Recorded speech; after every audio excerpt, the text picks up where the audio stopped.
Saya yang selama ini tidak pernah tertarik bicara politik dalam negeri, saya tuh jadi berbicara dan segitu kerasnya karena saya muak.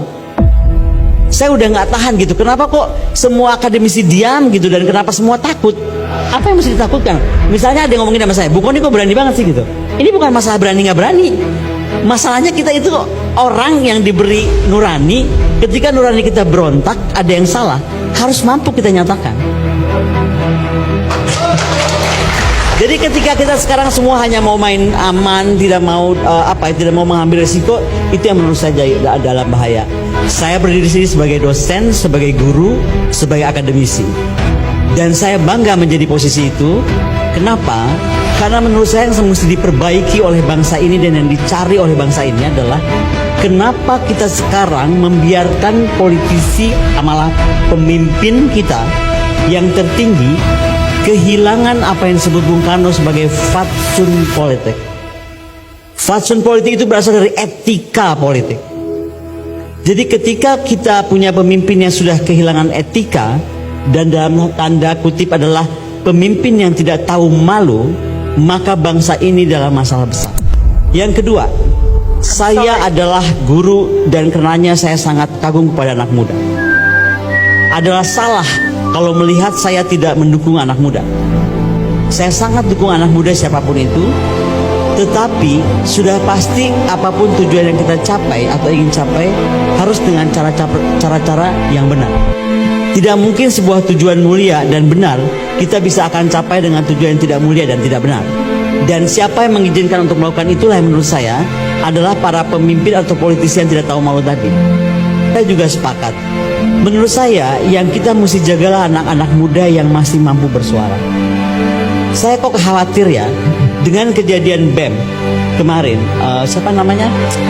Melki yang kemudian keluarganya katanya diintimidasi dan lain-lain. Disinilah sebenarnya suara kita tuh mesti bersatu sebagai bangsa, bahwa kaum terpelajar apalagi anak muda itu yang kita harus biasakan para pemimpin tuh mendengar bahwa anak muda bersuara itu bukan dia anti, tetapi dia ingin memperbaiki sesuatu gitu. Dan jangan kita diam ketika melihat anak-anak muda seperti Melki gitu dan lain-lain, saya nggak tahu dimanapun, yang mencoba bersuara atau menyatakan kebenaran itu kemudian dibungkam atau ditakut-takuti. Sepakat sebenarnya pada bagian ini. Sepakat. Ya. Kami sepakat. Aparat baik polisian maupun TNI Harus tidak boleh. Tidak boleh. Kan? Ya. Itu kesepakatan kan? Yes. Tunjukkan pada kami ajaran kami nih, para politisi tua-tua ini. Wahai orang tua, nggak boleh kita begini. Kalian datang ke depan bangsa ini dimanapun itu berada, kalian bergandengan tangan. Tidak boleh lagi kita kembali ke titik itu. Kalau kami siap. Wah, itu hebat itu. Kalau kami siap, saya yakin kami siap menginisiasi itu. Saya tunggu Mas Uki untuk melakukan itu. Saya yakin Mas Amin juga siap. Siap. Apapun pendapatnya harus dihargai, dilindungi, dan diberikan payung hukum yang sesuai. Oke. Bagi saya itu penting. Siap. Iya. Hukum adalah panglima. Saya sepakat dengan Mas Bayu tadi. Dan penegakan hukum ini memang harus diperkuat di semua lini. Jadi kalau tadi Bang Akbar menantang saya gitu ya, untuk berikrar quote unquote, ayo kita berikrar sekalian ya.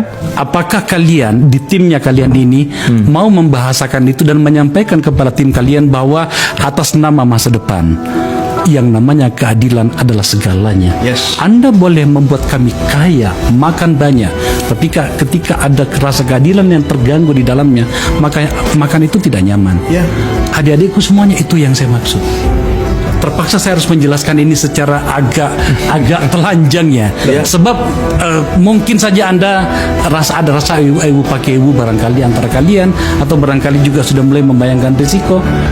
Saya suka bahasanya Seno tadi mengatakan kami akan mengambil risiko itu, maka saya ingin menuntut itu, saya ingin melihat itu. Dan buat saya ini juga saya mengajak para akademisi sebenarnya. Ketika saya bicara bahwa saya marah kepada presiden, ketika saya melihat presiden kenapa miring-miring gitu ya jalannya, sebenarnya kan suara hati saya untuk melihat, loh kenapa presiden yang saya dan Pak Rudi Kamri lama banget lah kita menjaga beliau untuk lurus-lurus, kok tiba-tiba belok-belok gitu. Nah ini yang menurut saya kita semua sebenarnya harus kawal bersama. Jadi lupakan nama-namanya, tetapi bagaimana sebenarnya kita semua mampu menjaga. Karena begini ya, buat saya tuh ini kan nggak cuma Indonesia 2024. Ini nggak cuma pemenangan siapa besok jadi presiden, siapa jadi wakil presiden, tetapi mampukah kita mempertahankan, menjaga Indonesia dan segala kepentingannya sampai 100 tahun, 200 tahun, 1000 tahun ke depan. Kepada para senior, ini semua senior yang saya sangat hormati dari Angkatan Darat, Laut dan Udara, saya cuma mau minta tolong Pak Ken, terutama Pak Ken ya. Tolong ingatkanlah adik-adik kita yang mau jadi panglima, mau jadi calon panglima, siapapun itu. Tegak lurus TNI itu harus kepada rakyat dan negara, bukan kepada Pak Jokowi. Saya nggak tahu, saya nggak kenal, belum ketemu Pak Agus juga, calon panglima kita. Ada di pernyataan di koran beliau akan tegak lurus pada Pak Jokowi gitu, atau kepada presiden. Itu saya belum konfirmasi ke beliau langsung. Tetapi kalau itu betul, harus diingatkan Pak Ken, itu salah. Tegak lurus TNI kita itu, karena TNI kita adalah dari rakyat untuk rakyat, adalah kepada negara.